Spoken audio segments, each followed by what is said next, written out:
Thank you, darling. It's interesting how the truth can sometimes seem mite malleable, depending upon your point of view.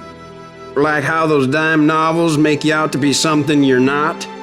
Jack, don't be starting trouble. No, he's right. They do tend to exaggerate.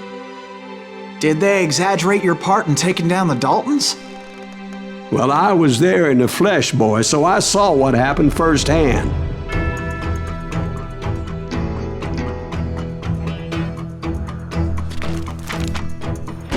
Those Daltons were lawmen once, before they all went bad, robbing banks and trains clear across the territory.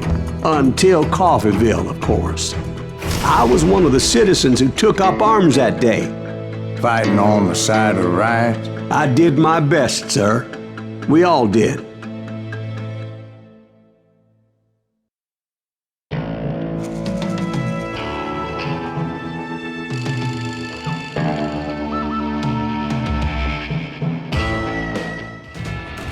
It was early morning.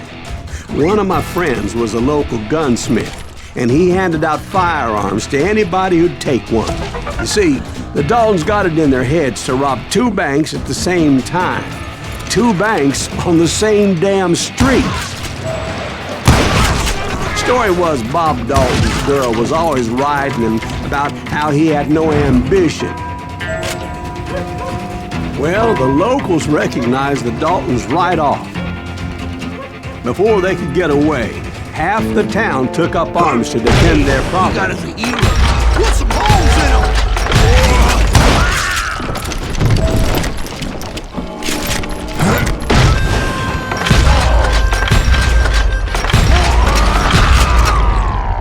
The brothers paid dearly for their stupidity, but everybody knows they had it coming. There's more to it than that. I read all about that day, so I know for a fact that it went down very differently. First of all, it was high noon.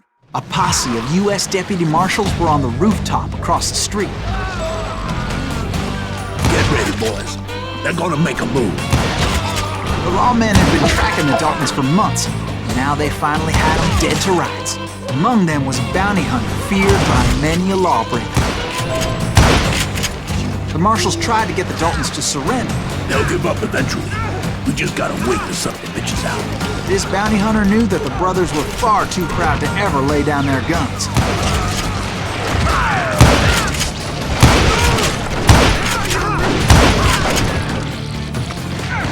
He went in there alone to confront those criminals. One of the marshals shouted, "Where are you going? Are you crazy?" Hey, what do you think you're going, dumbass? That rifle's mine. But he paid him no mind. He saw a way to get around to the back of the bank. Then he figured out how to hit the Daltons from a direction they weren't expecting.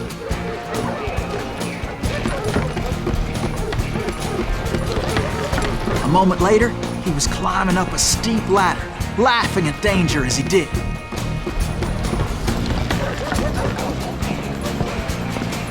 Brave men like him who risked their lives to tame this wild country.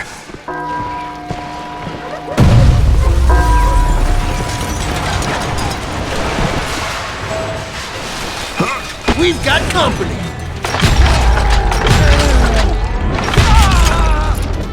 Heroic men like him who did what other men couldn't or wouldn't to make this country free. Like Jim Bowie, Is that Davy Silas Crockett, Greaves? who died Son of defending a the Alamo. bitch!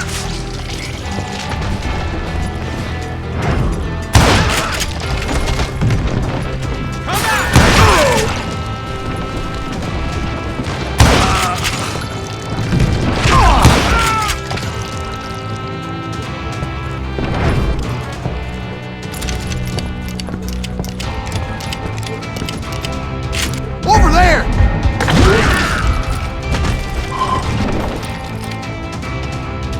That's Silas Greaves. What the hell? Blam! Blam! He came away victorious, taking down those thieving Daltons.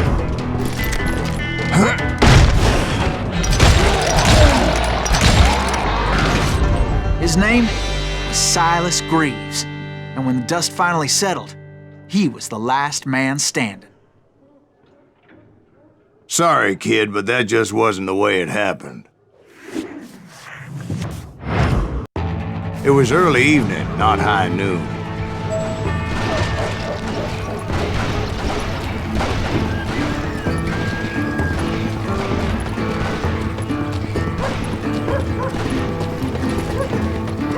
Daltons blew up a safe, and we're all set to hightail it out of there.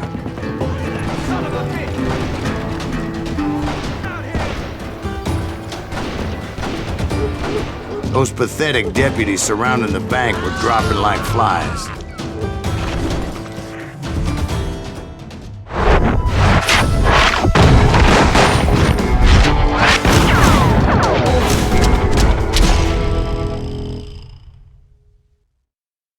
I had been tracking those jokers for months, waiting for them to do something reckless. And finally, they did. Those stupid bastards decided to rob 2 banks at the same time in the same town where everybody knew them. But they still had friends in Coffeeville.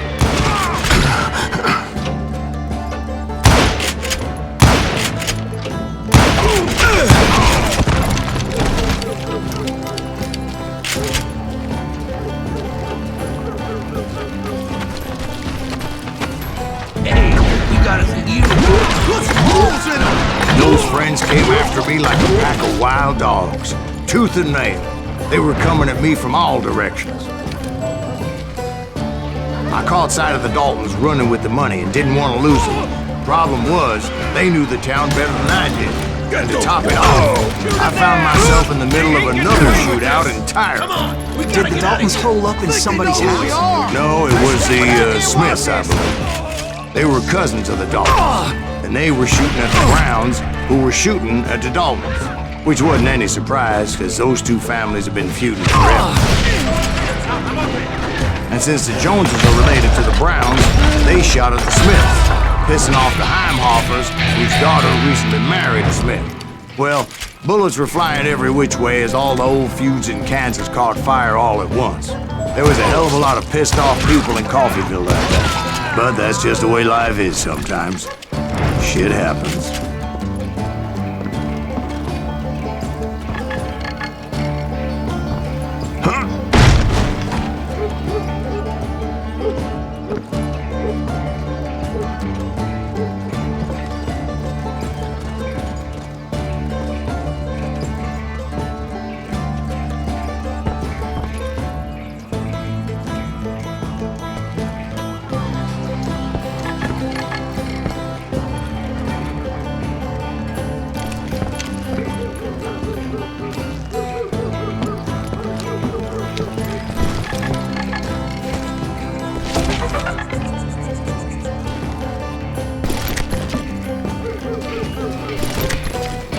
The Dalton boys knew I would never give up. Those Daltons weren't the sharpest knives in the drawer, but they always stood together. They set a trap to slow me down and allow at least 2 of them to escape. The 3rd brother stayed behind to plant me, just in case that trap of theirs didn't work.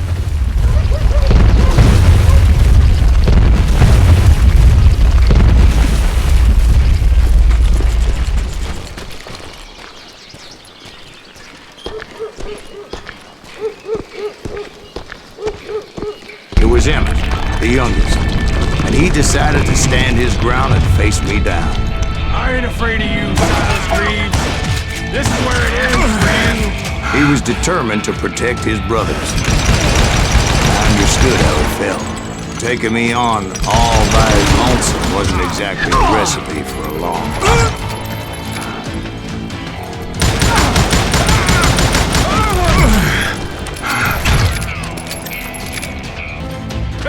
I'm gonna cut you in half!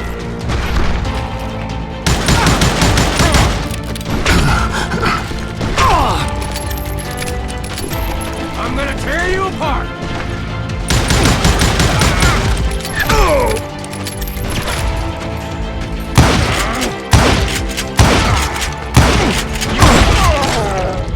But Emmett Dalton survived the robbery in Coffeeville. He's the only Dalton who did. They say he was shot 23 times.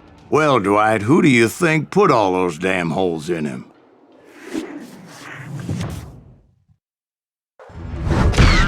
But I have to admit, that boy had grit.